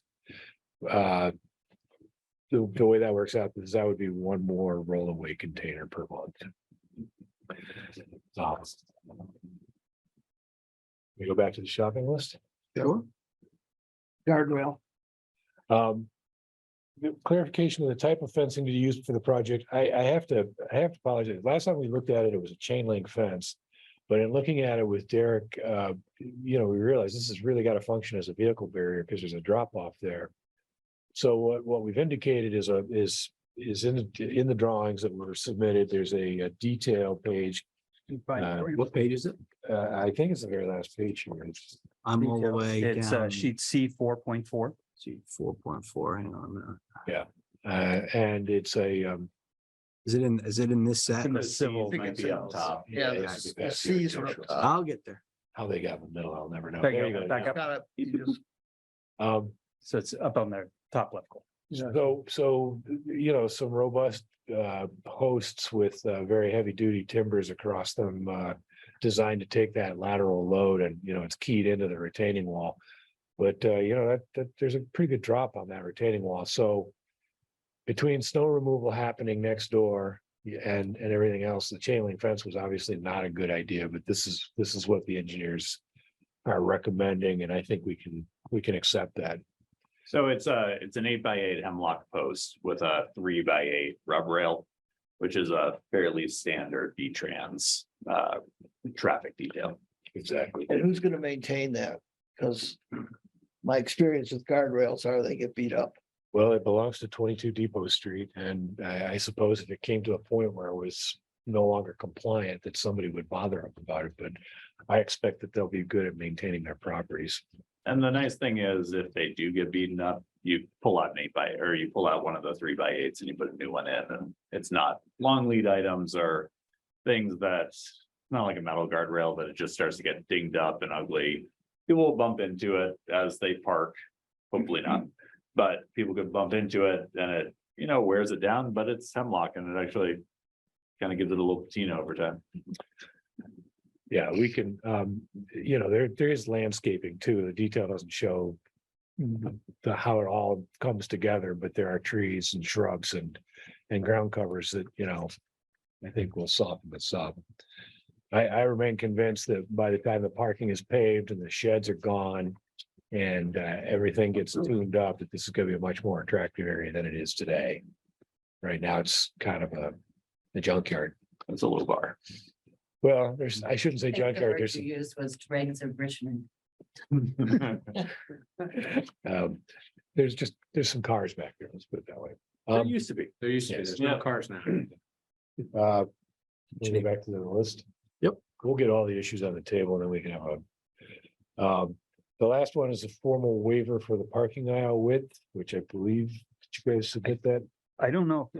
It doesn't come up in here. We did make the request last time. Yeah. And then in the email response. that we're I making. think it may have been on the Yeah, it was, previous application. yeah, it was in Tyler's previous application. Now we've requested a change from the 24-foot, 25-foot width to a 22-foot width. So I guess I would just add to that. I mean, we rely a lot on the Urban Land Institute's technical manuals, particularly the dimensions of parking.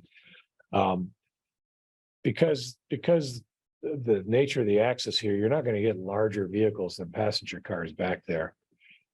So I have to feel just anecdotally that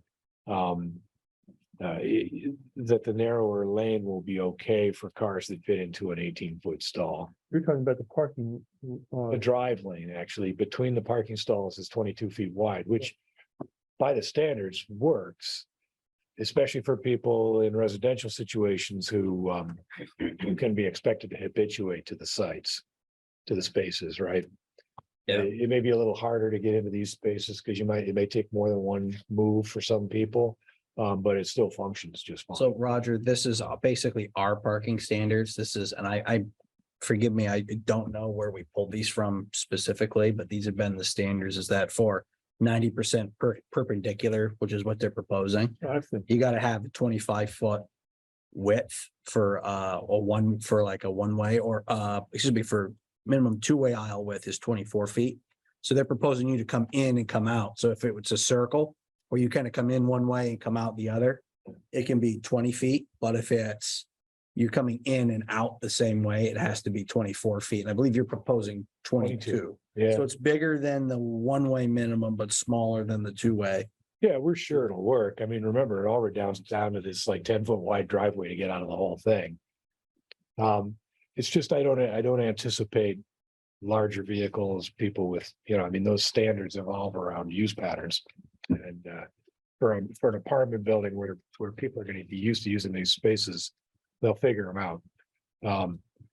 Just look on the other side of the property line, the folks from Church Street, they get a lot of cars back there. And they don't have anything close to 25 feet. But it's single loaded, so. I don't know, we don't really want to increase the coverage. We'd rather have the green space that we have. You can. I think we're right up against the limit, so. If we're gonna provide 12 parking spaces, which we want to do, then we need some dimensional relief.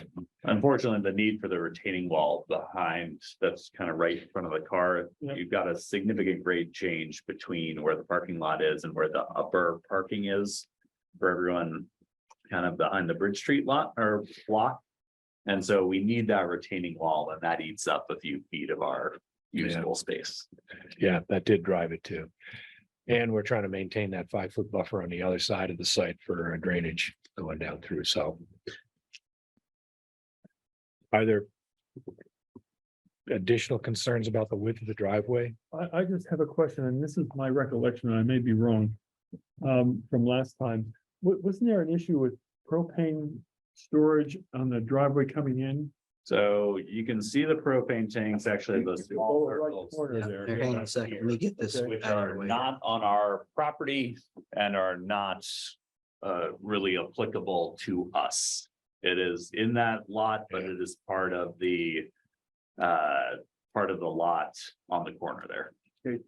Who do they belong to? They The, belong to the Masonic Masonic? Temple building. Who actually owns the driveway? The property line kind of goes down not the middle of it, but the applicant owns about 3/4 of it. I can pull up an A&R Atlas shot of it. Hang on. Well, that's all right. I'm just curious as to who would have the liability if, Somebody In hits the it. block, Masonic Temple, and the people they're representing. There are filled bollards, I think, aren't there? Pretty sure. That was gonna be my next question. There may be. There's a note there, I just can't read it. Yeah, they're existing wooden bollards. They're wooden bollards, okay. what's a bollard? The things So, used to just a protect. post in the ground. Usually it's Something to round. keep a car from hitting them. They put them in. There is Yep. some protection there, Not in the front. I mean, our not in the front being, it's along the edge, but not either the front or the back of the. Correct.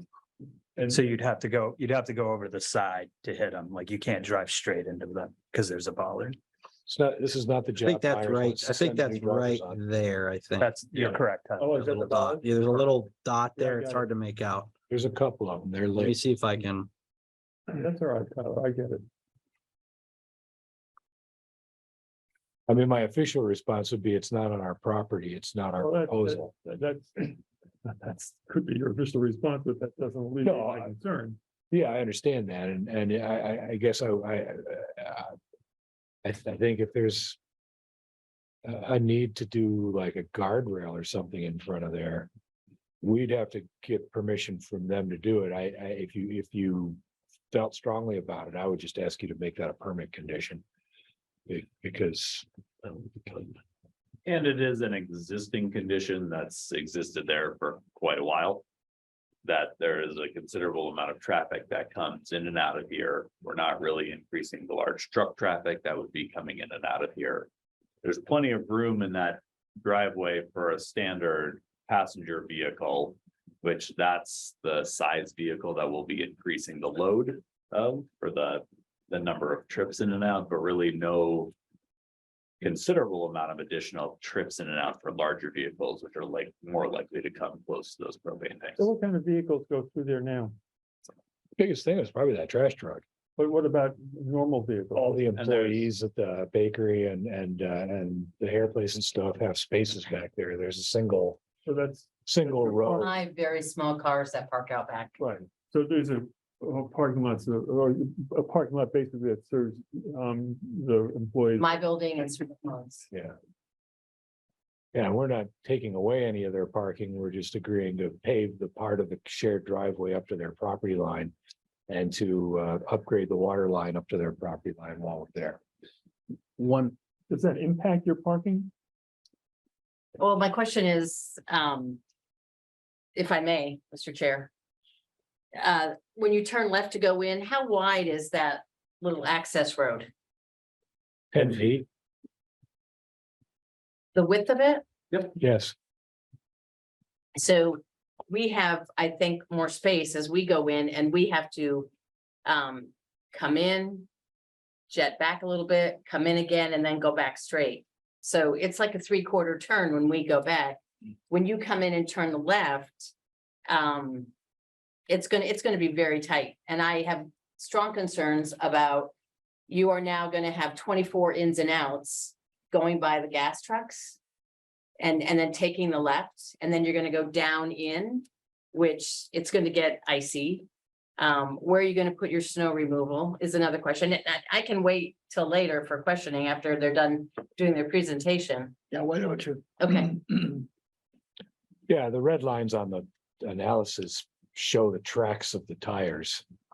So, yeah, I mean, you can see that the driver has to wiggle his car around a little bit to get into that space like that. But it's a continuous motion. It's just, That's right. tweaks, Yeah, I think the actual comings and goings of cars isn't likely to be 24 an hour. We've looked at the trip generation rate for this type of building and it's like 4 spaces for the residential, and we're talking about a similar number of spaces for the commercial, which won't even go back there. So, we're talking about 4 vehicle trip ends, which is a combination of coming and going in a PM peak hour. So, 5 o'clock on Friday for the hour between, say, 4 and 5, you get 4 cars coming and going. You might have another similar 4 or 5 coming in the next hour, but that's how they do traffic. then I guess my question, whoops, why would you? Why don't you just wait? Okay, I will. You guys are talking 2 different numbers. You're talking about daily trips. Right. And he's talking about hourly trips. Oh, I was Yeah, talking so- about ins and outs, yeah. Yeah, the so you're morning- talking about kind of ins and out, just to clarify. He's Oh, talking yeah. about like 4 cars per hour. You're talking about daily in and Right. out trips. Yeah, how often does it Just to happen? How clarify. frequent is it? It's not a crushing amount of additional traffic coming in and out of here. Yeah, I'd also just like to add, I mean, the purpose of having these residential properties here is to create walkability for folks and also using bicycles and things of that nature. I mean, you know, that's one of the goals of, you know, being in the village. Yeah.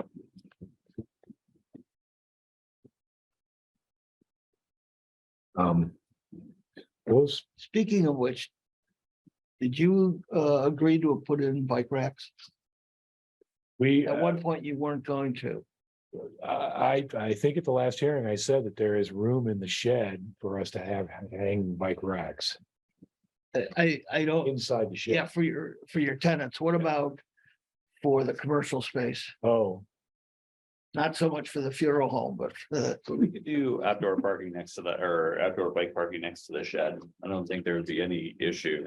yeah, if there was a need, I mean, I guess we could add that to the plan. Well, I think part of it is that you have to kind of have it, or you have to request a waiver for it. Right. If you have more than, so here's the issue is like, because you had requested a waiver for the parking, we recommended, this is kind of coming back to me now, Yeah. that you waive the parking requirement, but still count it towards needing a bike rack.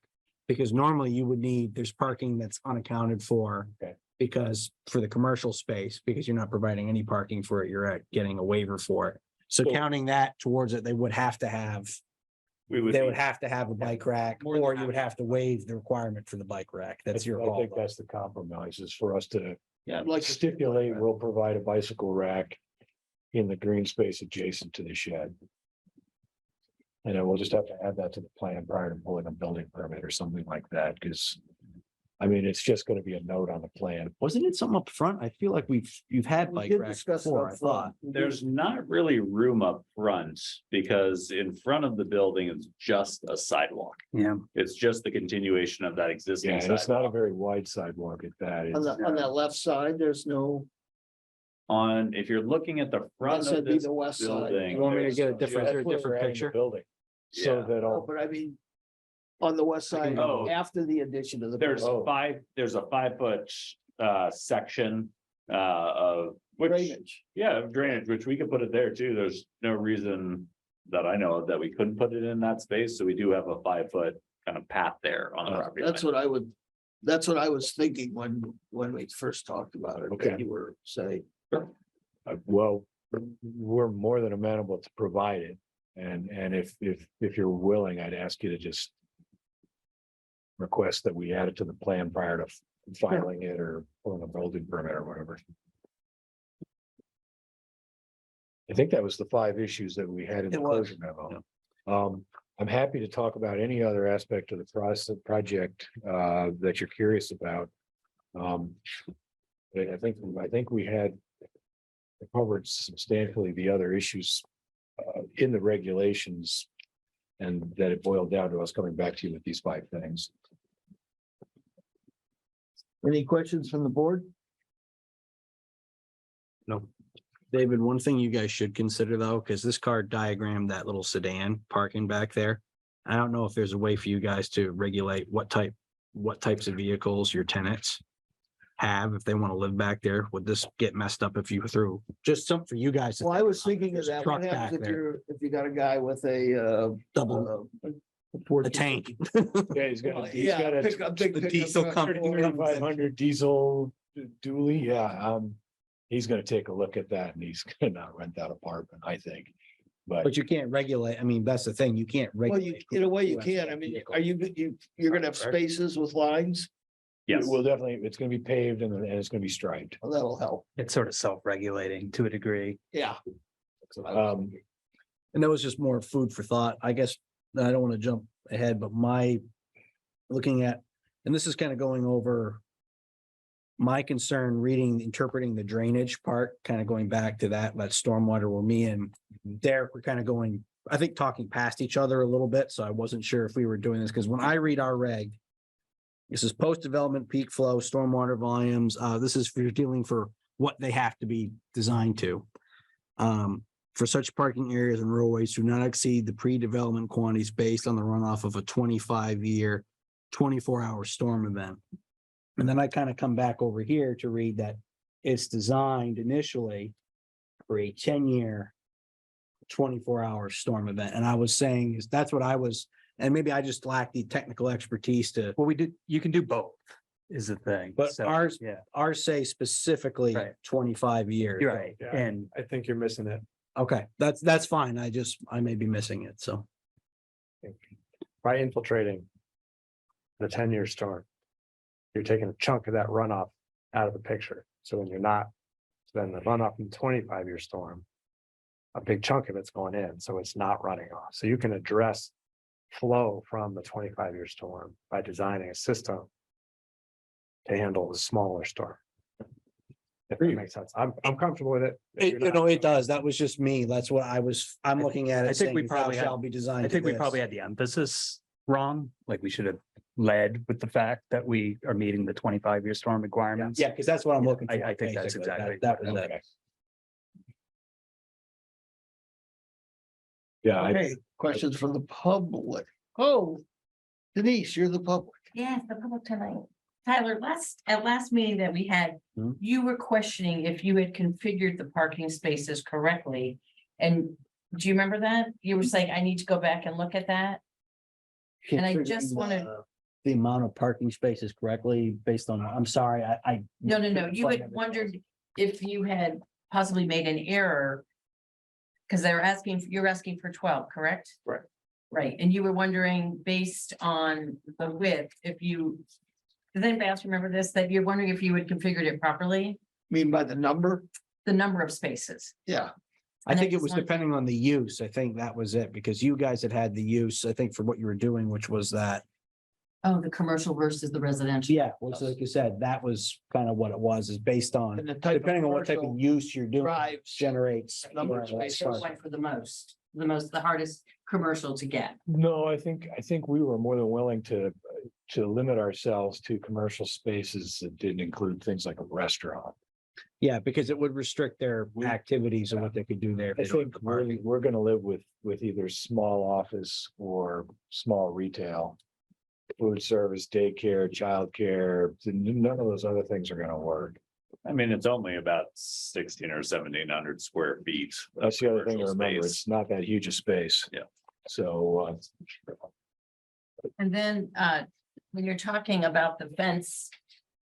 Tyler, can you bring that back up for a sec? Sure, which one would you like to say? it was a The C. fence, the new fence they're proposing. Go the other direction, I think. No, I think that's down. That's this why way. it was Sorry. down. The latest ones you got, because they were doing It wire. but was not actually up because it was on our detail sheet. We You're were right. Before the architecturals. You're right. Where you actually How go does that in. even happen? You guys. Right A Right goes there. before C. Okay, but the actual picture of the different level, okay, the See, different first. levels where you drive in. Yep. With the red line, the one. I'm sorry, did Yeah. you want the turning Yeah, diagram? the turning. Okay. That is. Okay, so right there, on the right as you turn in, and how many feet does it drop down into yours roughly? Do you know? Is it like 4 feet, 6 feet? Each of those dotted lines is a foot. Right. So as you're coming around the corner, there's sort of a little flat spot and then it drops a couple more. feet. Drops about 3 feet. And 4 feet when you get to this. Yeah. corner. Okay, so 3 to 4 feet it goes down. Are you proposing a fence? I know this is really hard. I apologize. So I know the fence is going here. Yep. Is the fence proposed here as well? No, that's just showing a property line. Okay, So this This is little your, hatch. this So is it's- your property line, and then you can see right, this line here that's got the kind of dots in it. right. That's the proposed fence line. Okay, and so then it this is- stops at Yep, the, and then this is the property line here. so is there any elevation change? So my parking spots start here. Yep. Is there any elevation change here? There's What- about 3 feet of cross slope shown there. From the edge of your parking space down to the edge of our driveway. But that's happening in. Yeah. That's 12, already 15 feet, so it's mowable. And I think to clarify, maybe your concern that if I'm hearing it correctly, we're not proposing any change of grade on your side of the property. Right. So it's all sort of matching existing by the time it gets there. I guess I don't understand how you're gonna retain that. If it's gonna be such an in and out, how are you gonna retain that wall from falling, storms, water, whatever, when it goes down? From, So it's a tiered concrete wall. So that's these big giant Oh, concrete. So you're, okay, Yeah, so I'm if you, glad I asked. can I you had go no to idea you're C putting four that. point four? I'm gonna have to, they're not in C, it's one big block, so I gotta have to scroll. Yeah, but it's only along the easterly edge of our parking lot. It does not turn Down just. a You say, little. yeah, you say, Natural So- grade resolves those two. oh, you want the actual fence like Right. this? So these are tiered block, concrete blocks. Right, So it's, that shows this is the parking lot side and then this is your parking over here. right. So this is a tiered concrete wall. Our property, our fence on our property grades off to your existing property. And then that's So you're saying there's gonna be concrete to support that wall? correct. Oh, yeah. Yeah, that wall is concrete. So when you turn in and go down, if I go down into your parking lot, if I touch the side, it's gonna be concrete holding that barrier. No. That'll be concrete holding that. The concrete everything. wall only goes north-south. It doesn't turn east-west ever. Yeah. So when you turn, Oh, I see when what you you're come saying. around the corner, it's just your gravel driveway going up. And natural grade meets where our road is at the property line. Do you understand my concern too, that if it rains and that's been moved and the earth has been settled, that it's gonna keep running down and gonna keep running down? Well, But we're not changing anything that's not there currently. well, It plus we're currently also, runs down that property, that driveway. And we're not changing any of the grade on your property. Okay, so can you go back to the picture of turning down in? I'm just wanna make sure I'm understanding this Yeah. properly. So when we have there's no wall right there. here, so you're coming down in here. Yep.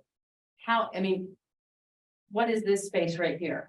It's a green space. There's a It's tree, just a green space. there's a tree planted in there and, we'll have some ground cover on that. Awesome. And a curb. And so across the width of that parking island, it goes up, you can count the lines 1, 2, 3 times.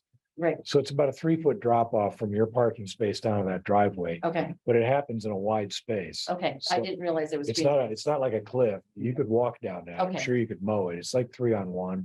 Okay, perfect. And like I said, it's matching up with existing grade is that like black line there. And this isn't my purview, this building stuff, but is this the building? Foundation, I mean, is this the So, wall? of the yeah. building? Yeah, so this is the wall of the building, and then this is the sidewalk back here. Okay, so right now there's almost a fire escape, but not really, because you'd have to jump quite a ways to And get then down slide down the roof. and slide down the Yep. roof, seriously. So what happens there? Is that gonna be, That fire escape is not applicable anymore. okay, So it's, it's gonna, is it gonna be removed? yeah, it gets Oh, okay, removed. okay, perfect. So And I'm just the curious. garage, that wraparound garage gets removed, so everything gets cleaned up Okay. there. And over here, where does the snow go? After Oh, you what- come in and plow, where does the snow go? For light snow, you can plow it into the back. For anything heavy, it's gonna have to get transported off the site. Okay, Unless we can plow it up onto your parking lot, and then No, we're happy to I think store we it. have enough issues trying to get rid of our own.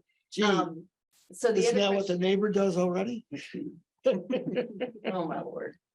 So the only other question I have, and I would ask you please, is if we could have a conversation with Masonic Temple, Mike Parent, who manages the building for Masonic Temple, if we could do some safety barriers for those tanks. And I know I know it's not a condition, and I'm just asking as a favor, right? Correct? Is that correct? So We haven't made it. regardless of I don't think you can, this, 'cause it's we would for be happy to have a property discussion where we talk about putting a similar kind of bollard fence up. Right. Similar to what we have up top, where we could put a couple bollards in. Yeah, just As long as safety. we have an agreement that we're not accepting liability for Oh, totally, somebody totally. hitting those tanks, but we would be happy to put a couple bollards in a. Okay, and then the other request I have, and I'm sorry, board members, because they're here, I'm gonna ask.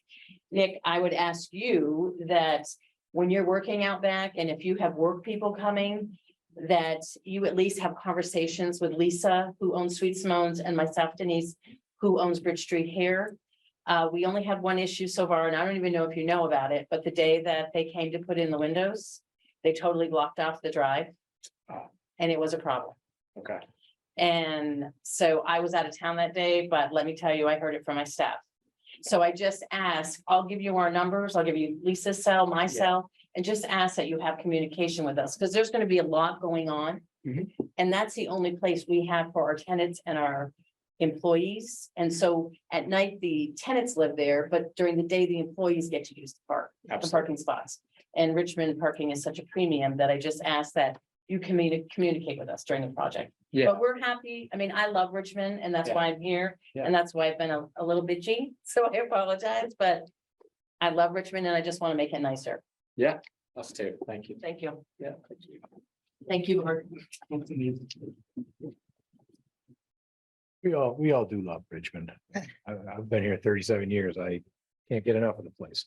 But I feel like this project is ready for approval. Unless there are, I just want to thank you for your time, and I know it's kind of odd, but I got to ask for the sales to ask, I'd really like to ask for your support for this. There's been a lot of detailed discussion, but the big picture is that it's a modest scale project bringing nice, affordable, nice housing into the village, and the style of the building is compatible with the downtown, and it's meant to be a sort of incremental growth, not a major impact on the town. I like projects like this myself, and I hope you do too, and we just ask you to support us with a positive vote. Thanks. Anything else from the board? I don't see any other, there's no one on the computer still, is there? Hang on a second. Anybody on the Scott, computer? Do you have any MMCTP. questions? Nobody there, okay. We have a few things to discuss, so I'd entertain a motion to go into deliberative session. So move. Second. All in favor? Aye. Aye. So we've moved to go into deliberative session. We have 45 days to make a decision. We will. We now have 3 things in deliberative session, but we're going to try to make a decision as fast as possible. We really appreciate all your time. And we appreciate your input. Thank you. Thanks so much. Thank you. Thanks, Denise. Thank you so much for being patient with me since I didn't understand those. Oh, those are great questions. Thank you. Thank you. No. Is there anything else we need to do while we're on the record? I'm trying to think. I don't believe so. Okay, what's the next month look like? Next month, open as of right now, we are going to see round 2 of Hillview come in, so it's either going to be August or September. I don't know when yet. I'm not sure if you want to do this on the record or do it off. We're still recording right now. Right, okay, let's I got everybody around. I'd entertain a motion to go close the meeting and go into, well, close the meeting. and then You'd be we can decide- adjourning in the deliberative session, I think. We can decide whether to go into the deliberative session. Yep. All in favor? Aye. Aye, aye. Okay.